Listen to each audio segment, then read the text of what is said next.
여러분들 한 주간도 잘 보내셨지요?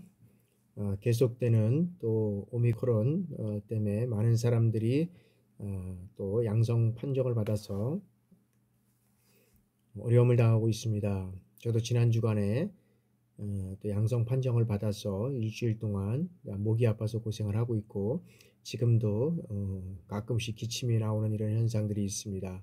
여러분들 하여튼간에 여러 가지 질병에 감염되지 않는 것이 제일 또 중요하지만, 우리가 살아가면서 여러 가지 질병에 걸릴 수밖에 없는 또 여러 가지 상황과 환경 속에서 살아갑니다. 그러함에도 불구하고 늘 건강 유지하셔서 또 좋은 이런 환경과 또한 여건들을 여러분들 스스로 만들어 가기를 부탁을 드리겠습니다. 그러면 지금부터 제4장 청소년 프로그램의 개발과 평가 이제 해서 청소년 프로그램의 요구 분석에 대해서 우리가 이제 알아보도록 하겠습니다. 그래서 제1절 요구 분석과 그다음에 필요성, 그다음에 기법, 설정 네 가지를 가지고 함께 논의하도록 하겠습니다. 자, 요구의 개념과 요구 분석입니다. 요구의 개념이라는 것은 이 청소년 프로그램을 어떤 면에서 보면 어떤 요구하는 것은 뭐냐면, 이 요구라는 것은 사회학적인 용어로 한 개인의 어떤 이 내적인 바람과 동기는 물론이고 집단적이고 그다음에 사회적 필요의 의미를 포함하고 있다는 거죠. 그리고 이 요구는 생존 또는 성장, 이 발전에 있어서 무엇인가 이 결핍된 상태를 우리가 얘기를 할 수 있습니다. 그래서 요구는 결핍된 상태를 요구를 하고 있다 그러면, 이 선호는 결핍되어서 해결을 위한 이 구체적인 수단에 대해서 이제는 바라는 것이고, 그리고 이 수요는 구매 능력이라든지 구매 의지에 의해서 뒷받침되고 요구되는, 그래서 여기에는 주로 어디에서 이런 게 구매 능력이나 구매 의지 이런 것들이 어디에서 뒷받침이 됩니까? 주로 시장에서 우리가 이루어진다라고 우리가 이제 볼 수 있습니다. 그래서 이런 요구에는 생물학적, 심리학적 요구와 교육적 요구, 그다음에 청소년 프로그램에서의 요구 등 우리가 세 가지로 우리가 이제 살펴볼 수 있는데, 자, 첫 번째 우리가 생물학적, 심리적 요구는 인간의 이 생리적, 심리적 부족 상태를 보충하고 그 다음에 이 가행 상태를 배제하려는 어떤 면에서 보면 이 생리적, 심리적 과정을 우리가 생물학적, 심리적 요구라고 한다라고 우리가 말할 수 있습니다. 그래서 여기에서 이 생리적 요구라는 것은 뭐냐면, 공기에 대해서 이 공기에 대한 요구, 그 다음에 어떤 수분에 대한 요구, 그 다음에 식물에 대한 요구, 그 다음에 성적 요구, 그 다음에 모성의 요구, 필요에 대한 휴식의 요구, 수면의 요구 등 1차적인 어떤 동기화가 이루어진 것을 우리가 생리적인 요구라고 할 수 있습니다. 요즘 뭐 다양한 이제 바이러스들이 많이 이제 감염이 되고 또 많은 그런 바이러스들이 나오게 되니까 그 바이러스에 대해서 어떤 질병을 치료하는 데 보면은 좀 늦은 점도 있지만, 우리가 이제 코로나로 인해서 코로나도 하나의 어떤 그런 바이러스라고 할 수 있잖아요. 근데 거기에는 뭐냐면 이 생리적인 요구에서 이루어진다는 거죠. 어떤 피로, 이런 거에 대한 어떤 피로가, 사람의 피로가 되면은 여러 가지 휴식을 요구하잖아요. 필요에 대한 휴식을 요구한다는 거죠. 그래서 필요한데도 불구하고 휴식을 하지 않는다 그러면 반드시 다른 어떤 그런 바이러스에 감염될 수 있다는 거죠. 그래서 보면 우리가 좀 뭐 감기라든지 이런 오미크론이라든지 코로나 이런 것들 걸리면은 뭐 합니까? 한 일주일 정도 편하게 휴식을 취하면 이런 것들이 나을 수 있다는 거죠. 다만 여기에는 기저질환이라든지 다른 어떤 질환으로 인해서 그것이 또 함께 이루어진다 그러면 어려움을 당하고 또 어떤 면에서 보면 생을 달리할 수 있는 이런 사람들 많이 있지만, 그렇지 않은 일반 평범한 사람들은 어떤 면에서 보면 이 필요에 대한 휴식을 어떤 면에서는 취해주면 이러한 것들에 대해 걸리기가 쉽지 않다는 거죠. 그래서 이런 것들도 능히 이겨갈 수 있다는 거죠. 그래서 우리가 여러 가지 어떤 생리적인 요구가 제일 우리가 살아가면서 어떤 면에서는 기본이지만 1차적인 우리가 동기화를 이뤄가고 있지만 제일 중요하다고 우리가 할 수 있다는 거죠. 그리고 이제 보면 이제 심리적인 요구인데, 이 심리적인 요구는 뭐냐면 우리가 이 심리적인 요구는 어떤 면에서 보면 유해 자극으로부터의 어떤 도피라든지 적을 만나서 경계하고 도망치려는 어떤 위급적인 요구. 그래서 여기는 적에 대한 어떤 투쟁이다라고 우리가 할 수 있다는 거죠. 그래서 여기에서 보면 실질적으로 보면은 여기 아까 생리적인 것이 어떤 1차적인 어떤 생명 유지와 이 종족 보존이라는 생물학적 의미를 가진다고 한다고 하면 이 심리학적인 것은 어떻게 됩니까? 인간의 행동을 어떤 면에서는 이해하기 위해서 요구와 동기의 개념을 우리가 사용한다라고 우리가 할 수 있다는 거죠. 그래서 요구란 무엇이냐면 자, 한 인간이 특정 방향으로 행동할 수 있도록 기회를 창출하는 조건이고 그 다음에 동기라는 것은 인간이 요구를 충족시키기 위해서 행동할 수 있도록 하는 어떤 내재적인 힘이다 라고 우리가 할 수 있다는 거죠. 따라서 이 심리학적 의미의 어떤 요구의 개념은 이 요구의 어떤 잠재성과 기대감 그리고 요구의 가치 그 다음에 인간의 어떤 일정한 목적을 가지고 행동하고 그리고 그러한 행동이 자신에게 무엇인가를 충족시켜 줄 것인가에 어떤 기대하고 그러한 기대감이 어느 정도 만족되었는지 이거에 대한 어떤 가치를 판단하는 것이 여기에서는 심리적인 요구의 행동이다 라고 우리가 볼 수 있다는 것이죠. 그래서 일반적으로 어떤 그 인간의 어떤 기본적 요구에는 가장 기본적인 어떤 신체적 요구가 있고 그 다음에 성장에 대한 요구 그 다음에 충동적인 그 다음에 신체 심리학 그 심리적 안전을 위한 요구 그 다음에 새로운 경험에 대한 요구 그 다음에 남들이 자신을 좋아하기 원하는 애착의 요구 그 다음에 자신이 다른 사람에게 인정받기 원하는 이런 어떤 인식적인 요구 뭐 이런 것들이 있다는 거죠. 그래서 생물학적 심리학적 요구에는 여기에서 보면 요구는 생리학적 요구가 있고 그 다음에 심리학적 요구가 있잖아요. 심리학적 요구 그 다음에 이거는 생리학적 요구는 여기에서는 충동에 의해서 뭐 이루어져 간다 그러면 심리학적 요구는 동기에서 이루어져 간다라고 우리가 이제 볼 수 있다는 거죠. 자, 이제 두 번째는 그러면 이제 교육적 욕구입니다. 자, 교육적 욕구는 뭐냐면 자신이나 조직 또는 어떤 사회의 이익을 위해서 사람들이 학습해야 할 것을 우리가 여기는 교육적 요구다라고 우리 얘기를 할 수 있다는 거죠.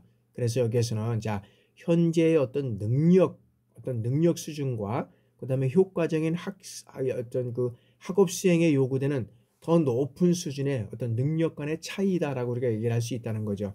그래서 학습 요구는 자, 학습자가 미래에 희망하는 어떤 바람직한 상태 그리고 학습자가 처해 있는 현재의 상태 이 사이의 어떤 격차 혹은 어떤 차이로서 이 교육적 행위를 통해서 충족시킬 수 있는 요소를 우리가 말한다라고 우리가 할 수 있다는 거죠. 따라서 학습자가 보유하고 있는 이 현재의 어떤 능력과 그 다음에 바라는 능력 사이의 어떤 격차가 바로 이 교육적 요구다라고 우리가 할 수 있다는 거죠. 다시 학습자가 보유하고 있는 현재의 능력 그리고 바라는 어떤 능력 사이의 격차 이것이 교육적 요구이다라고 우리가 할 수 있다는 거죠. 그래서 교육적 요구의 개념에는 여러 가지 어떤 관점이 있지만은 우리가 한 그 네 가지 어떤 관점이 있는데 그 관점을 한번 살펴보면 이제 이렇습니다. 첫 번째는 뭐냐면 자, 하고 있는 것과 해야 할 것의 사이의 어떤 요구인 수행 결핍 관점이 있고요. 그 다음에 두 번째는 자, 많은 사람들이 원하고 선호하는 것이 요구인 어떤 민주적 어떤 관점이 있고 그 다음에 세 번째는 자, 원래 기준이 되어야 하는 원칙, 그 다음에 개념, 절차, 원리 등의 문제가 존재해서 발생하는 요구인 어떤 진단적 관점이 있다는 거죠. 그리고 네 번째는 자, 전문가의 의견, 직관, 통찰력 이런 것들을 사용해서 수행 성과를 향상시키기 위한 방법을 찾는 관점에는 분석적 관점 이런 것들이 있다라고 얘기를 할 수 있고요.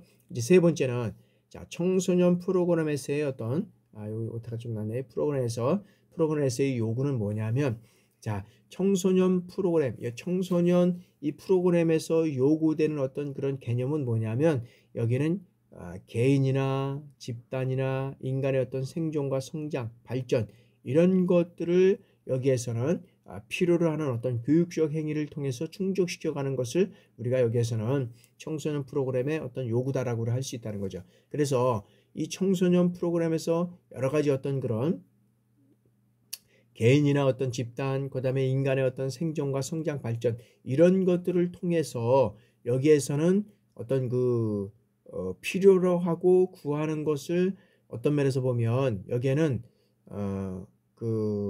이런 어떤 선호보다 개인적인 어떤 개념을 요구를 할 수 있지만, 자, 선호는 요구에 비해서 해결돼야 한다고 또는 해결될 수 있다고 생각하는 이 기대감이 약한 것으로 요구보다 주관적인 개념이다라고 우리가 할 수 있다는 거죠. 그래서 여기에서는 자, 필요란 개념은 자, 청소년이 반드시 터득해야 할 내용과 그리고 청소년이 도달해야 할 일정한 수준을 청소년 개인이 자발적으로 인식해서 표출하는 것이 아니라 사회체제 등 어떤 그런 외부에 의해서 청소년에게 규정된 것을 말한다라고 할 수 있다는 겁니다. 따라서 자, 청소년이 스스로 발현한 것을 요구를 하고 그 다음에 외부 전문가에 의해서 발현된 것을 우리가 필요로 한다라고 우리가 할 수 있다는 거죠. 그래서 여기에서는 자, 프로그램 개발 영역에서 요구라든지 그 다음에 필요 분석이라는 용어를 혼합해서 여기는 사용할 수 있다라고 볼 수 있다는 거죠. 그럼 흥미란은 뭐냐? 흥미란 개념을 우리가 살펴보면 자, 사전적으로는 특정 대상이나 내용에 대해서 기울이는 관심의 어떤 정도, 그 다음에 호기심, 선호동 이런 것들을 우리가 얘기를 할 수 있다라고 우리가 할 수 있다는 거죠. 그래서 여기서 수요란 여기에다 수요의 개념은 다시 한번 말씀드리면 자, 사전적으로 완성된 이런 어떤 상품에 대해서 구체적인 구매 행동을 우리가 의미한다라고 우리가 할 수 있다는 것이죠. 자, 그러면 요구의 이제 분석입니다. 자, 요구의 분석. 자, 요구란 뭐냐? 요구란 여기에서는 자, 현재 상태와 그다음에 바람직한 상태 간의 어떤 이 차이, 현재 상태와 바람직한 상태 간의 차이를 의미한다라고 우리가 할 수 있다는 거죠. 따라서 이 요구 분석이라는 것은 뭐냐면 이러한 차이를 인식하고 이 차이의 원인을 분석해서 격차를 해소시킬 수 있는 방안을 찾는 것이다. 그래서 격차를 해소시킬 수 있는 방안을 찾는 것이 여기는 요구 분석이다라고 우리가 말 수 있다는 거죠. 자, 다시 말해서 이 요구 분석이란 뭐냐면 자, 현재의 산출과 기대되는 산출 간의 격차를 측정해서 우선순위에 따라서 배열하고 그 격차를 해소할 수 있는 방법을 모색하는 이 공식적 과정을 우리가 여기에서는 요구라라고 우리가 할 수 있다라고 얘기를 할 수 있다는 거죠. 그래서 이런 요구 분석은 자, 프로그램을 계획하기에 앞서서 자, 프로그램의 어떤 타당성을 검증하는 절차로서 특정 직무를 수행하는 이 개인에게 요구되는 어떤 지식, 그 다음에 스킬, 태도와 현재 갖추고 있는 어떤 여기에서는 지식이라든지 그 다음에 스킬, 그 다음에 태도 이런 것들의 어떤 격차를 규명하는 과정이다. 규명하는 과정이다라고 우리가 할 수 있다는 거죠. 자, 첫 번째 그러면 자, 조직 요구 분석을 우리가 한번 살펴보도록 하겠습니다. 이제 여러 가지 어떤 요구 분석 단계를 세부적으로 나눌 수 있는데 첫 번째는 자, 조직 요구 분석이다. 자, 조직 요구 분석이란 뭐냐면 자, 소관 부처라든지 하부 조직이 달성하고자 하는 어떤 성과나 전략과 관련된 어떤 이슈가 무엇인지를 찾아내는 것이다. 이 이슈가 무엇인 것을 찾아내는 것이다. 이슈. 자, 그다음에 학습자 분석. 자, 학습자 분석은 자, 프로그램을 개발하기 전에 대상자가 가지고 있는 여기에서는 어떤 지식이라든지 그다음에 어떤 스킬이라든지 태도 이런 것을 학습자 특성을 파악하는 과정이다. 학습자 특성. 학습자 특성을 파악하는 과정이다 라고 우리가 할 수 있다는 거죠. 그래서 이 학습자 분석을 통해서 학습자의 어떤 선수 행동 이런 것들을 확인하고 학습자의 특성에 적합한 교육 내용, 그 다음에 수준, 그 다음에 동기화의 필요성, 그리고 교수 방법, 그리고 매체 선정 등과 관련된 이 결정을 내리는 데 필요한 이러한 정보들을 수집하는 것이다 라고 우리가 얘기를 할 수 있습니다. 그래서 학습자 분석에서 파악해야 할 것들은 학습자의 특성이라든지 사전 학습 정도, 경험 수준, 현재 능력 수준, 학력 수준, 특별히 요구되는 어떤 능력의 정도, 그 다음에 환경 특성, 학습자의 재학 조건, 그 다음에 학습자의 규모, 학습 유형 뭐 이런 것들을 우리가 여기에서는 이제 파악할 수 있다라고 우리가 볼 수 있는 것이고요. 자, 다음에는 이제 목적 분석입니다. 목적 분석. 자, 목적 분석은 뭐냐면, 자, 해당 프로그램이 존재하는 이유로 성공적인 프로그램의 어떤 개발과 운영을 위해서는 이를 시행해 나가는 지침이 필요하다는 것이죠. 그래서 자, 목적 분석 기술에서는 자, 우선 달성할 수 있는 목적, 여기는 조직 요구겠죠. 이거를 명시하고 그다음에 해당 프로그램 활동의 어떤 대상자는 어디입니까? 학습 대상자겠죠. 그리고 해결해야 할 어떤 가업에 관련된 내용은 뭐냐면 학습 내용.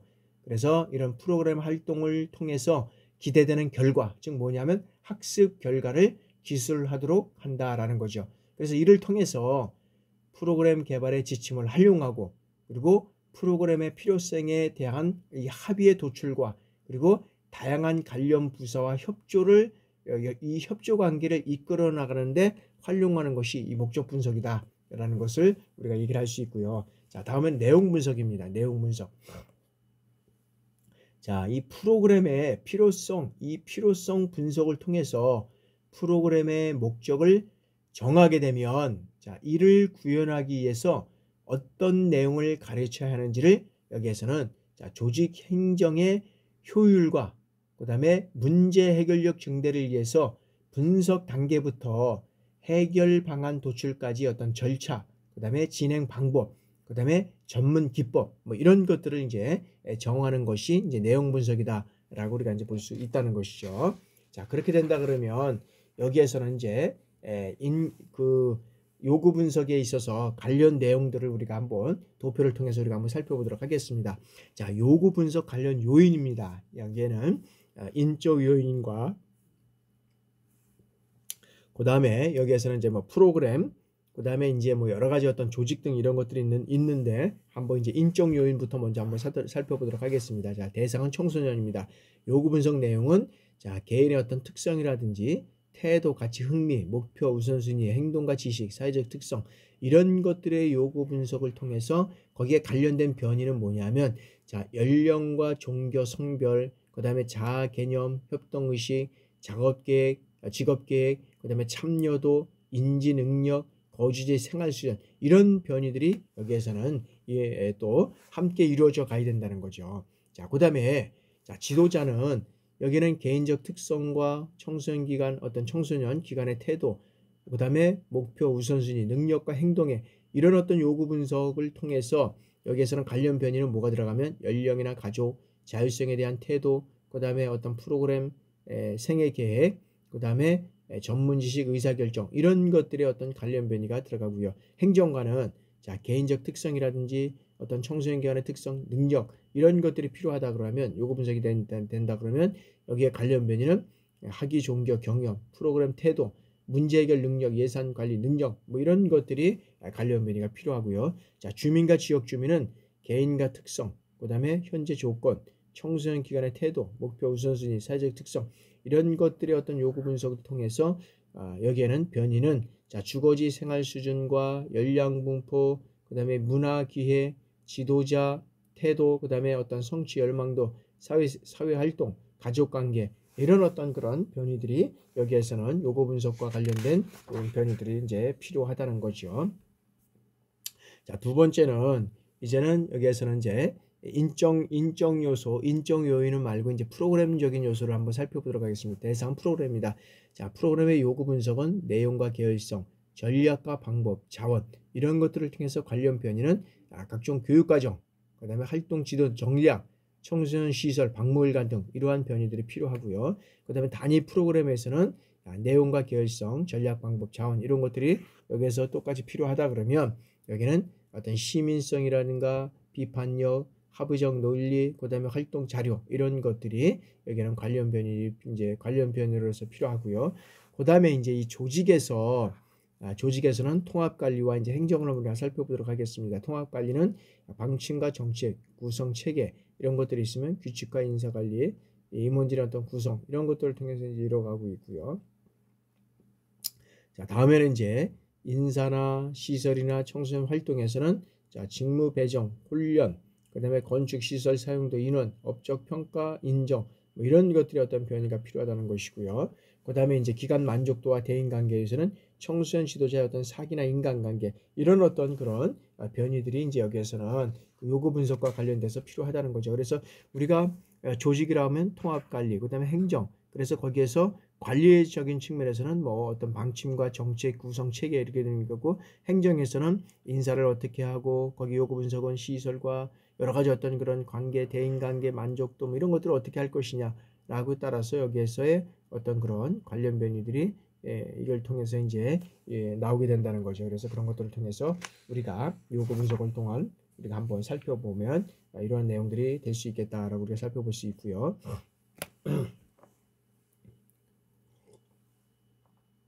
자, 다음에는 청소년 프로그램 요구 분석의 필요성입니다.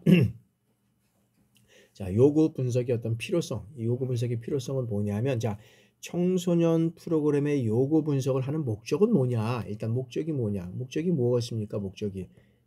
자, 목적은 뭐냐면 분석하고자 하는 청소년 개인이나 청소년 개인이나 집단, 그리고 어떤 사회의 특성, 이런 어떤 프로그램의 계획을 세우는데 필요한 이 정보를 획득하는 거죠. 정보를 획득하는 거.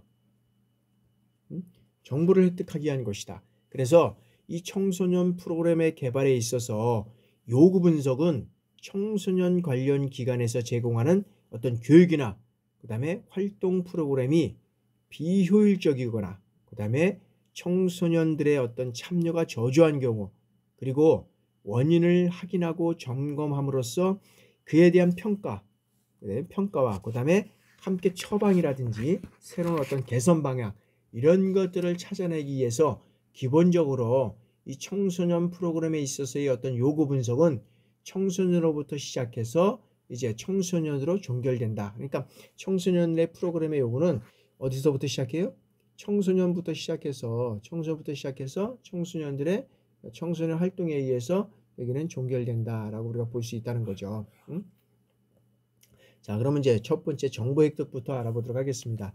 자, 정보 획득에는 청소년에 대한 현재 어떤 실태 또는 문제와 요구를 규범적 가치에 의해서 판단하거나 또는 요구적 가치에 의해서 판단할 수 있는 어떤 정보가 여기에서는 획득되어야 한다라는 거죠. 그래서 청소년 스스로의 어떤 참여 요구와 그 다음에 가능성에 대한 정보 획득도 매우 중요하다라고 할 수 있다는 거죠. 그러나 요구가 무엇이라고 규정할 수 있도록 정확한 정보를 습득해야 한다는 거죠. 그리고 이 요구는 조작적 정의가 가능하도록 측정 가능해야 한다는 것입니다. 측정 가능하지 않으면 정보 획득은 어떤 면에서는 사용적인 어떤 그런 측면에서는 제한이 있다는 거죠.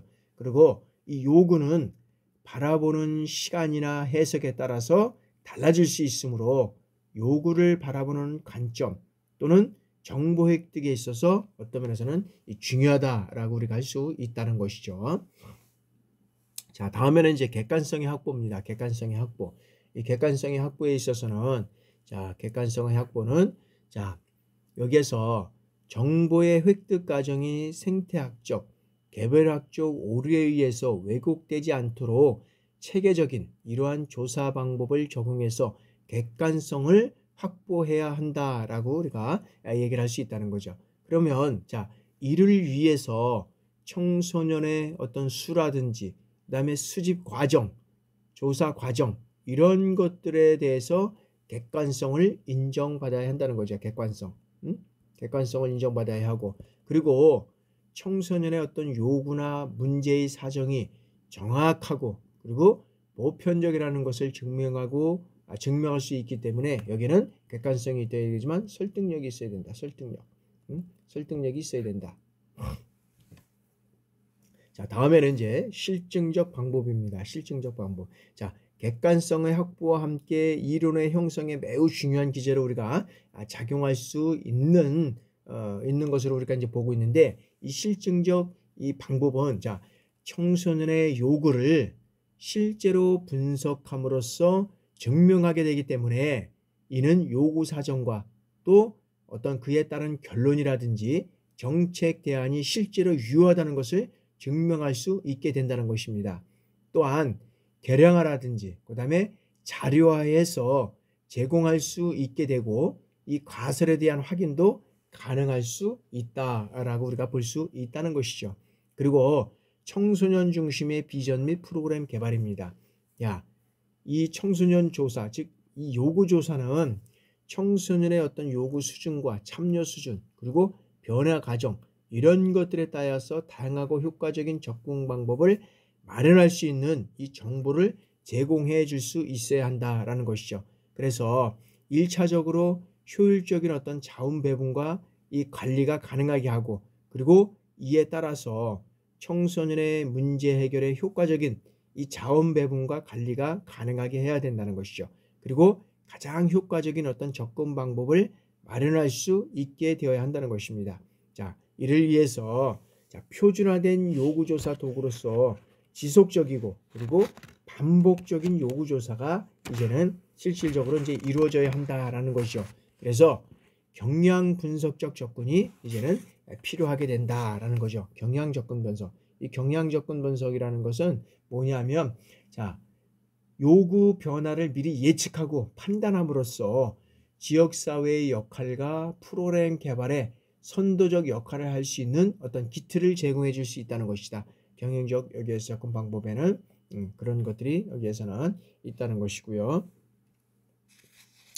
다음에는 이제 책임성에 대한 평가와 발전의 기초다. 효과적인 변화를 위한 이 프로그램 계획에 따라서 실제 프로그램이 진행된 후 요구 조사와 그 다음에 평가 결과의 실질적인 이 상관관계성을 찾아내는 우리가 작업을 우리가 준비해야 된다라는 거죠. 이건 뭐냐면 요구 조사의 결과들을 사업평가의 어떤 중요한 측정 지수가 될 수 있다고 한다는 것이죠. 그래서 청소년 기관의 존립에 대한 어떤 근거를 마련할 수 있어야 여기에서는 중요한 어떤 작업이 될 수 있다라는 거죠. 그 다음에는 정보의 공유와 네트워크의 기능이다. 청소년의 욕구를 파악하실 경우에 여기서는 단일 기관에서 해결하기 힘든 문제라든지 그 다음에 어려움이 있을 수 있다는 거죠. 그렇게 된다 그러면 이런 경우는 지역사회 청소년 관련 기관 간의 어떤 기능적 연대가 매우 중요하다라고 할 수 있다는 거죠.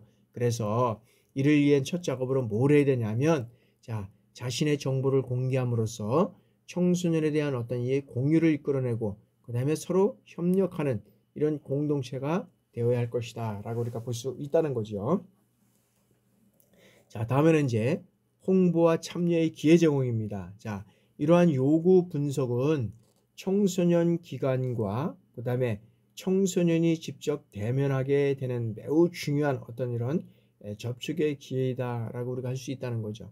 그러면 이 접촉의 기회라는 것, 이것을 어떻게 어떤 그런 별도의 홍보물을 마련하는 것이 효과적이고 그 다음에 이런 어떤 조사 과정을 통해서 홍보 효과에 대한 효과도 그 평가도 의미가 있을 수 있다라고 우리가 보는 것이죠. 기타 외적인 요인입니다. 이 요구 조사는 청소년 기관 운영 규정에 명시되어 있거나 혹은 정부의 어떤 기관 평가 지표에 포함되어 우리가 있다는 것이죠.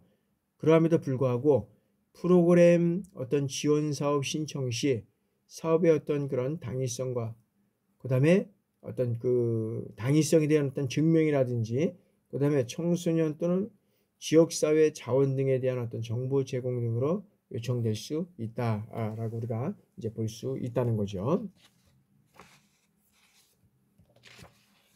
그래서 이러한 어떤 요구 분석 과정은 어떤 면에서 보면은 개인적 욕구가 있고 기관의 욕구가 있고 사회적 욕구가 있다. 그런 이러한 욕구는 어떤 기관의 목적이 있잖아요. 그죠? 목적이 있고 그 다음에 거기에 어떤 가능성과 실용성이 있고 그 다음에 실수요자에 대한 어떤 관심이 있다는 거죠. 그래서 그거에 따라서 운영 목적과 지도 목표가 좀 달라질 것이다 라는 것이죠. 그래서 여기에서 보면은 어떤 그런 큰 어떤 틀에서 보면 이 세 가지 어떤 개인적 욕구나 기관적 욕구, 사회적 욕구는 다 같이 이걸 어떤 게 들어서 그 어떤 욕구 분석을 통해서 이제 이루어져 가는데 운영 목적이라든지 어떤 그다음에 그 전까지 이제 뭐 지도 목표 이것까지는 우리가 다 관여할 수는 없겠지만 그러나 이런 어떤 의견 수렴 이런 것들을 통해서 여기에서는 지도 목표라든지 뭐 이런 것들이 이제 이루어져 가고 있고 그다음에 또 일부 수정을 통해서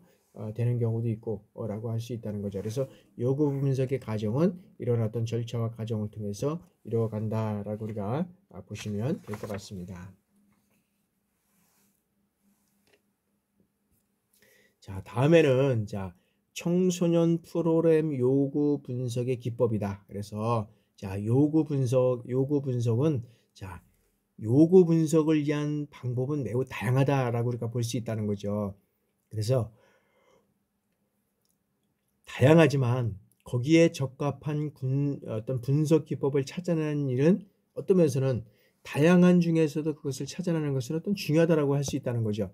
그래서 어떠한 기법을 적용할 것인가는 이 잠재적 청소년 집단의 어떤 특성이라든지 탐려 정도, 그다음에 어떤 비용과 분석과 같은 어떤 이런 제한적인 요구사항, 그다음에 어떤 데이터 유형과 수준,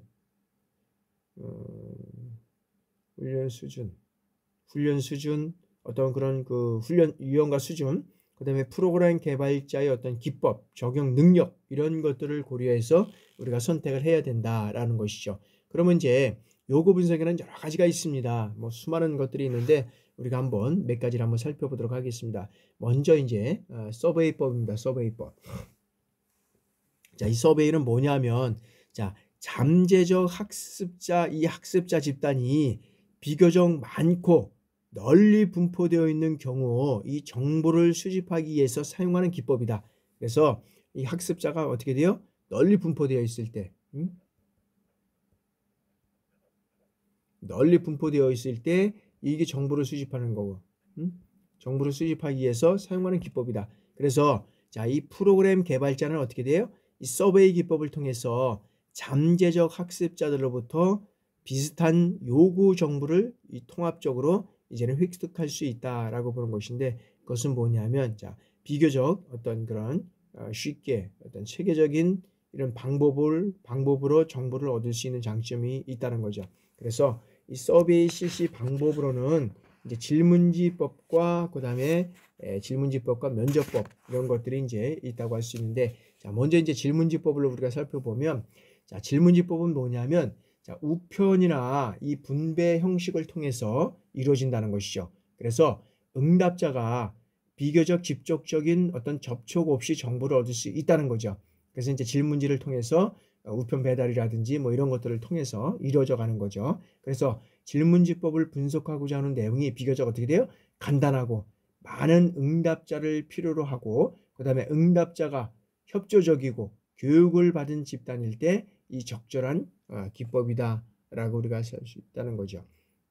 그리고 이제 면접법은 두 번째 면접법은 자, 응답자와 직접 대면하거나 이 전화를 통해서 질문에 응한 사람들과 그다음에 질의응답 형식으로 이루어지는 것을 우리가 면접법이다라고 우리가 할 수 있다는 거죠. 그래서 면접법은 분석하고자 하는 내용이 복잡해서 자세한 설명을 필요로 하거나 또는 필요자 반응의 어떤 정확한 어떤 그런 정확성을 판단할 수 있을 때 응답자가 주어진 설문에 여기에는 쓸 수 없을 때 그다음에 높은 응답률이 필요할 때 여기에는 적합한 기법이다. 그래서 면접법은 응답률이 어떤 면에서 보면 필요할 때 적합한 기법이다라고 우리가 할 수 있다는 거죠. 자, 다음에는 이제 여기에서는 이제 우리가 관찰법을 한번 살펴보도록 하겠다. 관찰법. 자, 관찰법이라는 것은 자, 관찰자가 조사 대상의 어떤 그런 개인이라든지 그다음에 어떤 사회 집단 그다음에 지역사회 행동 그다음에 사회 현상을 현장에서 직접 보거나 그다음에 들어서 필요한 정보나 사항을 정확히 알아내려는 방법, 정보를 정확히 알아내는 방법이다라고 우리가 할 수 있다는 거죠. 그래서 이런 그런 정확한 업무를 쓰는 것.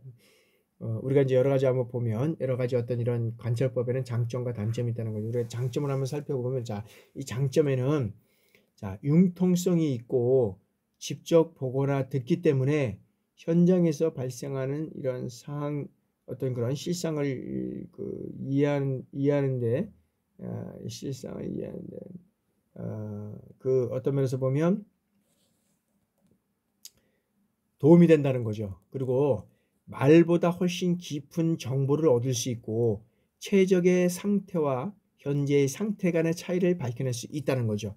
그리고 이 관찰법은 다른 부가적인 관찰이나 기법의 사용을 유도하는 특성을 지닌다라고 우리가 할 수 있다는 거죠. 자, 다음에는 이제 단점은 뭐냐면, 자, 관찰 대상자가 인지하게 될 경우 어떻게 되면 잘못하면 왜곡된 사실이나 이 정보를 얻게 될 수 있다는 것입니다. 그래서 정교한 계획과 준비가 필요하다라고 우리가 볼 수 있다는 것이죠. 그래서 관찰자가 가지고 있는 어떤 편견이라든지 선입관, 그리고 관찰 내용이나 정보를 왜곡시킬 가능성이 높기 때문에 관찰 대상에 대한 어떤 중립성을 지닌 관찰자의 선택도 중요하다라고 우리가 볼 수 있다는 거죠. 그래서 관찰법을 사용할 때는 여기에서는 어떤 면에서 보면 단점이라고 나오네. 어떤 면에서 보면, 자, 여기에서는 그 관찰법을 사용할 때 객관적이고 효과적인 이런 어떤 관찰을 위해서 관찰 목적이라든지 그다음에 영역, 내용, 양적, 그다음에 질적 측면, 이런 어떤 그런 정리된 관찰 가이드를 작성해서 우리가 사용해야 된다라는 어떤 그런 단점이 있다는 거죠. 자, 다음에는 이제 개별 이익입니다. 이 개별 이익. 자, 이 개별 이익이라는 것은 뭐냐면, 자, 요구를 개인적으로 결정하고 기록하는 데 이용되는 방법. 그래서 여기는 전문적인 경우에 개별 이력이 수행되고 있는 직무나 가업을 나타낼 수 있고, 다른 직업에서의 어떤 직무 분석 내지는 가업 분석과 유사한 것이라고 우리가 할 수 있다는 것이죠. 자, 다음에는 이제 이번째는 우리가 결정적 사건 분석이다. 자, 이 결정적 사고 분석은 뭐냐면, 자, 필요한 관찰과 그 다음에 평가를 위해서 가장 적절한 지위에 있는 사람들로부터 특정한 행동에 대한 어떤 기록을 얻어내는 방법이다 라는 것을 우리가 말씀드릴 수 있습니다. 그래서 수집된 정보는 어떻게 돼요? 수집된 이 정보는 어떤 특정한 활동을 수행하는 데 필요한 이 조건들을 명료하게 알려주게 된다는 거죠. 그래서 어떤 특정적인 행동 또는 특정적인 행동, 이런 것들을 통해서 정보가 수집된 것이기 때문에 직무 수행에 필요한 어떤 태도라든지 지식, 그 다음에 어떤 특성, 이런 것들을 우리가 추론해낼 수 있다라는 것을 우리가 이제 말씀드릴 수 있고요. 자, 이제 능력 분석법입니다. 이 능력 분석법은 어떤 것이냐면, 자, 이제 이 능력 분석법은, 자, 전문가가 제공한 어떤 능력 수준과 비교해서 나타나는 차이. 그래서 교육적 요구를 분석하는 방법인데, 여기에서는 전문 직업인들을 위한 어떤 교육 프로그램 개발에 많이 여기에서는 적용되고 있다라고 우리가 볼 수 있고요. 이제 델파이법은 뭐냐면, 자, 이 델파이법은, 자, 추정하려는 문제에 대한 정확한 정보가 없을 때, 그리고 전문가들의 어떤 직관과 판단을 집합적으로 적용해서 미래를 예측하거나 연구하는 방법이다 라고 우리가 할 수 있다는 것이죠. 그래서 이 델파이법은 최근 어떻게 되느냐 하면, 여기에서는 그 이메일을 통해서 청소년들이나 그다음에 사회가 가지고 있는 어떤 욕구 그리고 문제들을 알아내는 기법이다. 그래서 전문적인 지식을 가지고 있는 이 주요 정보 제공자들이 활용하는 방법이 이 델파이법이다라고 우리가 볼 수 있다는 거죠. 그래서 주요 어떤 정보 제공자 그리고 학자, 청소년 전문가 그리고 청소년 지도자, 그다음에 어떤 지역 지도자, 공무원 등 이런 어떤 광범위하고 그다음에 그 정책을 세우는데 널리 사용되고 있다라고 우리가 볼 수 있다는 거죠. 그래서 이러한 델파이 기법에는 여러 가지 어떤 이제 진행 순서가 있는데 그 진행 순서를 첫 번째 한번 보면 첫 번째는 뭐냐면 추정하거나 해결하는 문제 분야의 어떤 전문가 그리고 이해 집단 구성원들을 선정해서 상호 접촉하지 않고 문제에 대한 어떤 개방형 질문에 응답하도록 해서 일련의 자료를 수집하는 것이에요. 두 번째는 수집한 비체계적인 응답들을 이제 편집하는 거죠. 그리고 구조화된 폐쇄형 질문들을 만들어서 다시 패널들로 하여금 어떻게 돼요? 질문의 각 항목 내용의 중요성, 그 다음에 희망, 가능성 이런 것들에 대해서 동의하는 강도를 여기는 평정하도록 하는 것이다 라고 우리가 볼 수 있고요.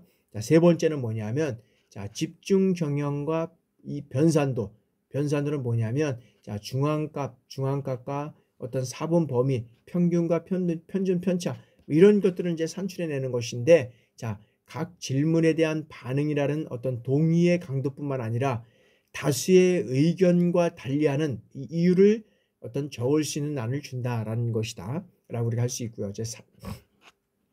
네 번째는 집중 경향과 이 변산도를 다시 산출해서 소수 의견을 어떤 취합해서 보고서와 함께 질문을 반복하는 것. 그래서 의견이 어느 정도 일치할 때까지 질문을 계속해서 반복하는 것. 이것이 우리가 여기에서는 이제 델파이법의 진행 순서를 우리가 봤고요. 이 델파이법의 이제 장점을 우리가 한번 살펴보도록 하겠습니다. 이 델파이법의 장점은 뭐냐면 지역적으로 산재해 있는 여러 사람들의 어떤 상호작용을 촉진한다. 상호작용을 촉진하고 그다음에 두 번째는 다양한 집단의 많은 사람들의 의견을 어떻게 돼요? 수렴할 수 있고 그다음에 비용 효과 면에서 우리가 경제적이다라고 할 수 있다는 것이죠. 그리고 여기에는 참가자들의 시간을 이제는 단축시킬 수 있다라는 것이죠.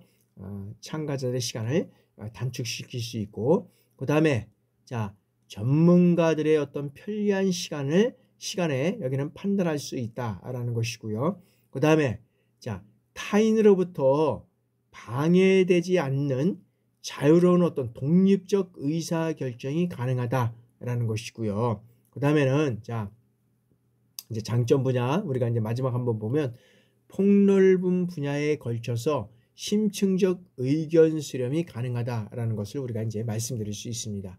그러면 이런 델파이법의 단점을 우리가 한번 살펴보도록 하겠습니다. 이런 델파이법의 어떤 단점은 질문지 조사의 어떤 결함, 그다음에 요구 사정, 그다음에 진술문이 모호하게 작성될 때 뜻이 흐려지거나 곡해될 가능성이 있다라는 단점이 있고요. 두 번째는 한 번에 너무 많은 항목에 걸쳐서 요구 조사를 시도할 때나 그다음에 전문가 집단을 잘못 선정했을 때 비협조적 태도와 비전문가의 어떤 왜곡된 참여 가능성이 있다라는 것을 우리가 말씀드릴 수 있고요. 마지막 세 번째는 세 번째군요. 조사 대상자 선정에 이런 어떤 대표성을 확보하지 못할 때 편파된 의견 수렴이 이제는 될 수 있다라는 단점이 있다는 것이죠. 그리고 이제 네 번째는 뭐냐면 또 단점은 반복되는 통계 처리가 필요하다. 반복되는 통계 처리가 필요하고 그다음에는 뭐냐면 우편 송부와 회성 등에 소요되는 어떤 번거로운 이러한 절차와 그다음에 시간적 측면이 여기에서는 이제 필요하다라고 우리가 이제 볼 수 있다는 것입니다. 그래서 여기에서는 이제 그런 어떤 단점이 있고요. 그다음에 이제 우리가 이제 그 대입헌법을 우리가 한번 살펴보도록 하겠습니다. 이 대입헌법은 자, 여기에서는 어떤 면에서 보면 이게 뭐냐 하면은 자, 주로 이 대입헌법은 교육이나 그다음에 이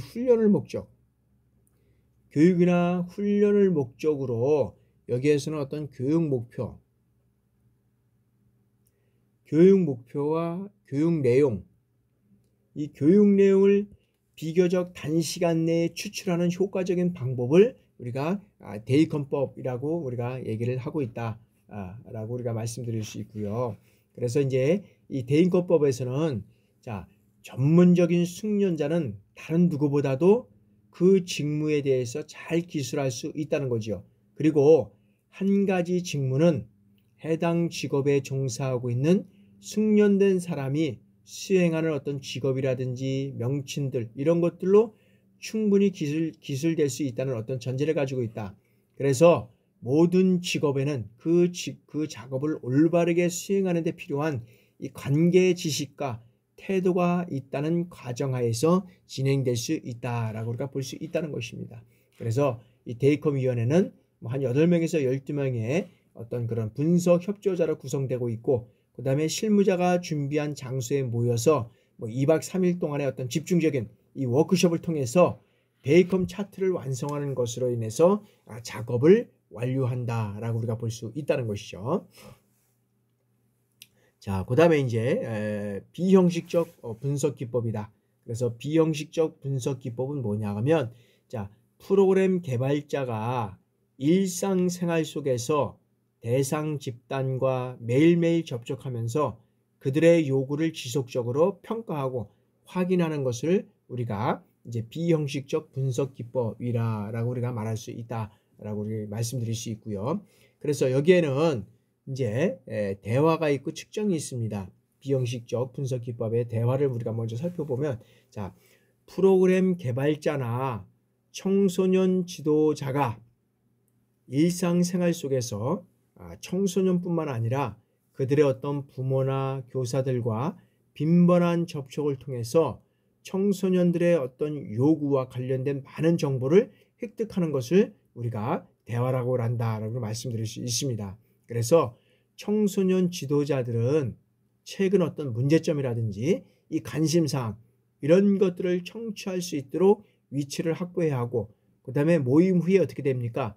참석자의 반응이라든지, 그 다음에 투서함, 그 다음에 모임에서 제기된 이러한 문제들을 듣기 위해서 신중한 행동을 할 필요가 있다라고 우리가 볼 수 있다는 것이죠.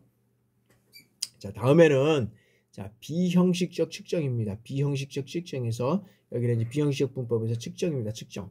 자, 과거의 행동을 조사하는 어떤 물리적 흔적이나 그 다음에 보관된 기록 문서 등을 통해서 측정하거나 또는 관찰에 의해서 이 정보를 획득하는 것을 우리가 측정이다라고 우리가 말씀드릴 수 있다라고 우리가 볼 수 있다는 거죠. 자, 그러면 우리가 이제 다음에서 요구 분석 기법에 대해서 우리가 이제 계속적으로 알아보도록 하겠습니다. 자, 지역사회 공개 토론회 및 공청회다. 요것만 이제 하고 우리가 이제 한번 10분 동안 쉬고 우리가 진행해 나가도록 하겠습니다. 자, 지역사회 공개 토론회 및 공청회. 자, 지역사회 주민들은 자, 자신들이 살고 있는 어떤 지역의 어떤 그런 청소년 문제나 욕구 이런 것들을 잘 알고 있다는 전제하에서 조사자가 모든 사람들이 참여할 수 있는 이런 공개 어떤 공청회를 개최해서 의견을 발표하도록 하는 이제 기법이 여기서는 공개 토론회 및 공청회입니다. 그래서 우리가 이 청소년뿐만 아니라 여러 가지 어떤 그런 의견 수렴이라든지 그다음에 여러 가지 어떤 그런 것들을 위해서는 이런 어떤 그 의견 수렴 과정에서 공청회를 통계할 수도 있고 공개 토론회도 할 수도 있고, 그래서 그런 것들을 통해서 의견을 수렴해서 여기에서는 일관된 어떤 그런 어떤 주민들의 어떤 요구사항들을 잘 분석해서 그것을 활용하는 거죠. 그죠? 이런 것들이 상당히 어떤 면에서는 중요하다라고 우리가 볼 수 있죠. 그래서 우리가 이제 많은 것들의 어떤 그런 상황들을 우리가 이제 파악하고 분석해 보려고 그러면 어떤 거를 많이 해야 되냐면 다양한 어떤 그런 의견 수렴 과정을 많이 해야 됩니다. 그중에서도 우리가 많이 하는 것이 이제 공청회잖아요. 뭐 공청회는 이제 우리가 뭐 지역 간의 공청회도 있고 뭐 학교 간의 공청회도 있고 여러 가지 어떤 공청회가 있을 수 있다는 거죠. 그러나 실질적으로 보면 그 대상이 누구냐에 따라서 여기에서도 의견 수렴 과정은 여러 가지 다양한 의견 수렴을 거쳐가되 거기에 맞고 거기에 필요한 이런 의견 수렴 과정을 거쳐가는 것은 상당히 중요하다라고 우리가 볼 수 있다는 거죠. 그래서 우리가 지역사회의 어떤 공개 토론이라든지 공청회를 통해서 다양한 의견 수렴을 통해서 다양하게 요구 분석을 이뤄가고 그것을 어떻게 활용해서 그리고 그런 어떤 청소년들의 그런 어떤 그런 활동에 적절하게 우리가 적용하고 활용할 수 있느냐라는 것들은 상당히 중요하다라고 우리가 볼 수 있다는 거죠. 그러면 이번 시간에 여기서 10분 동안 휴식하고 우리가 다시 또 진행해 나가도록 하겠습니다.